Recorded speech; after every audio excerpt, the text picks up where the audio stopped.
Hi everybody, TJ Mack of Vintage Cards and Nostalgia here. Now the word nostalgia comes from the Greek word nostos, which means homecoming, and elgos, meaning sorrow or despair. It is believed to have originated in the late 17th century when a Swiss physician, Johannes Hofer, noticed an illness affecting Swiss mercenaries fighting away from home. They were suffering from symptoms such as indigestion, fever, and insomnia. The young doctor discovered that it was not a physical sickness, but rather a mental one, as these men were yearning for their homeland. So he coined the term nostalgia to describe it. Now, this view of nostalgia being a neurological disease largely remained until the 20th century, when nostalgia started to be viewed as a positive emotion rather than a sickness.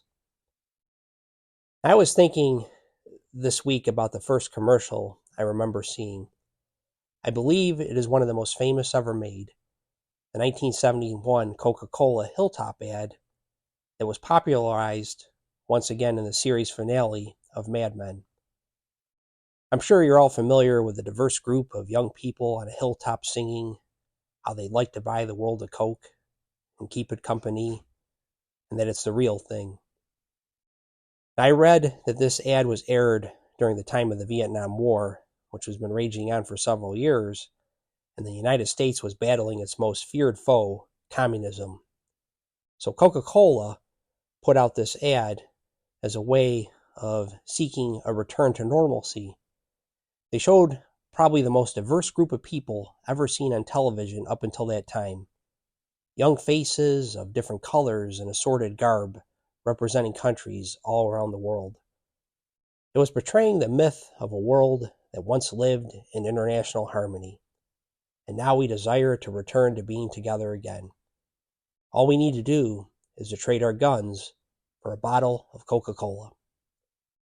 The funny thing is that the ad came out 3 years before I was born, but I distinctly remember hearing the catchy song as a child. However, it's quite possible what I saw and heard was a Christmas ad in the late 70s that Coke put out using the same song, but instead of preaching harmony, it was preaching nostalgia. Families coming together in warmth and comfort over a cold, delicious, carbonated beverage. Have a Coke and a smile. Now, nostalgia is a powerful emotion that has the potential to enhance our happiness. It can put us at ease with ourselves and help us understand who we are. It is felt strongest during times of great change. We are living in a digital revolution where the ease in which we can consume information is unprecedented. So much knowledge is at our fingertips and can be accessed in seconds. We can see thousands of years of artwork, listen to hundreds of years of music, and watch over a century of film. With all these choices, that can overwhelm us. We often, in response, retreat to those things we find familiar. Now, for me, I find comfort in cardboard, purpose in paper. These weekly videos are a time for me to reflect, to pause, to enjoy, to educate, and most importantly, to recharge. In my day-to-day life, I often don't have much time to reflect with the hustle and bustle of work and family and dealing with the issues that life throws at us. Of course, I have my daily walks that help clear my mind, and this channel that gives me the opportunity to express my thoughts. It helps me achieve that balance. Now, I use some of my free time for self-examination and try to be in tune with the psychology of collecting. I ask questions such as, why am I acquiring these items? How are they benefiting me? Am I spending too much money? I imagine some of you ask the same type of questions. So, why am I still acquiring items? Well, it is as simple as a way to connect and reflect on the past. My father-in-law's magazines, such as this 1965 issue, of sports heroes are a time machine back to when he was a fan of sports. Each of these pages shows different stars of the day in football from both the AFL and NFL. It makes me want to acquire items that capture the magic of that time, to bring back to life not just the legends you see on the cover, such as Jim Brown and Y.A. Tittle and Jim Taylor, but to also blow the dust off names that are long forgotten and seemingly irrelevant in a hobby that's fixated on the legends. Men such as Del Schaffner, shown here on his 1960 Topps card, and also the 1961 rookie of Sonny Randle. Both are fairly recent additions. I never even heard of either of these men until I was able to read about them in my father-in-law's magazines. Schaffner, who I've talked about a few times in the past, is someone who I formed a particular connection with. And I'll be honest with you, I'm not fully sure why that is. Maybe because he was a superstar wide receiver who gave defenses nightmares before games, but is largely forgotten today. There's something that attracts me to those types of players. In a hobby where collectors are opening up their wallets on big and important cards of legends, I find the joy in unearthing a player who is on track to being a legend, but something got in their way. In the case of Schaffner, injuries forced him out of the game.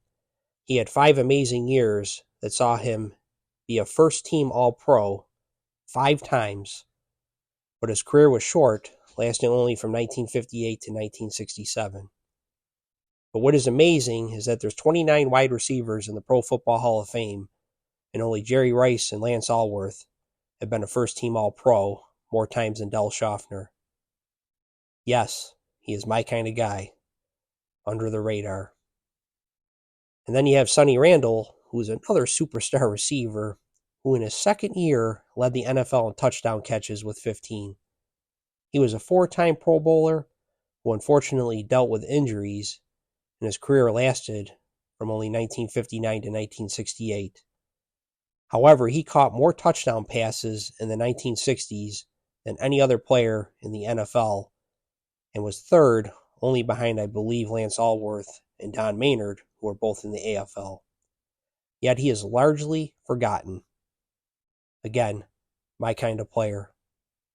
It's the joy of learning and connecting with these players that makes me want to acquire them for my collection. The next question is, how is my collection benefiting me? There are many benefits, but one that is central is the connection to my father. Like most who lose a parent we adored, I miss him. Collecting cards is, to me, like a cardboard version of Field of Dreams. Like Kevin Costner's character Ray, when he said in the movie, "I can't bring my father back," to which James Earl Jones' character replies, "So the least you can do is bring back his hero." This is part of what collecting means to me. It's a way to bring back my dad's heroes.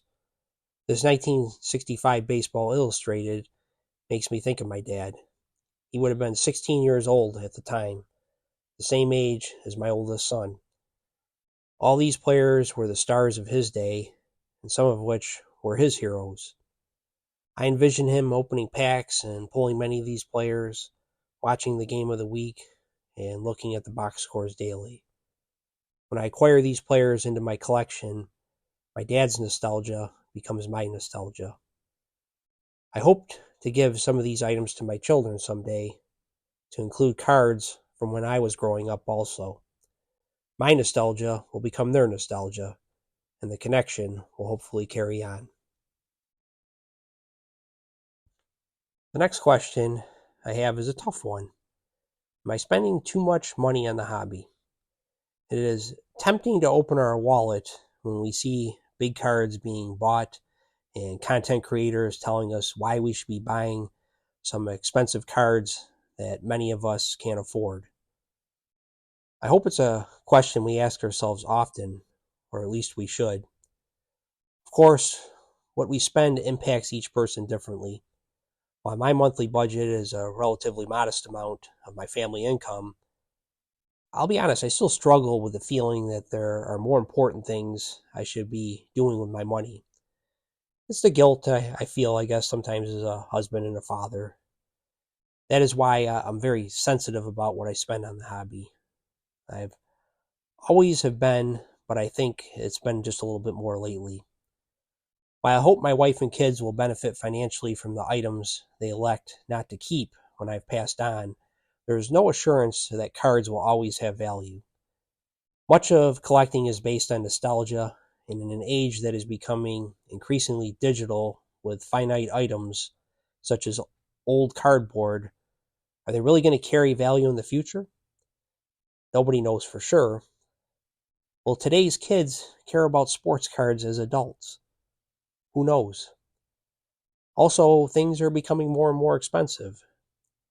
I'm not too sure discretionary income will be spent on cards when there's so much competition for our limited dollars. Now, the thought of all these things, it keeps me grounded as a collector, and as our friend Pepino Man likes to say, it makes me act my wage. Each year during the holidays, we hear the song Auld Lang Syne. It is probably most famously heard at the end of the Christmas classic, It's a Wonderful Life. For many years, I didn't really know what it meant, although it gave me sentimental feelings. The opening verse, should auld acquaintance be forgot and never brought to mind, should auld acquaintance be forgot in the days of Auld Lang Syne. It's a rhetorical question. The singer is asking whether old friends should be forgotten, as a way of stating that obviously one should not forget one's old friends. Auld Lang Syne means old long since, which is to say, like old times or the olden days. My collection, in some ways, is a cardboard Auld Lang Syne. It's a way of reflecting on and preserving the past, to ensure the memories of the players and those who cherish them are not forgotten, but are front and center in my collection to be enjoyed for years to come. Everybody have a great weekend, and we'll talk again soon.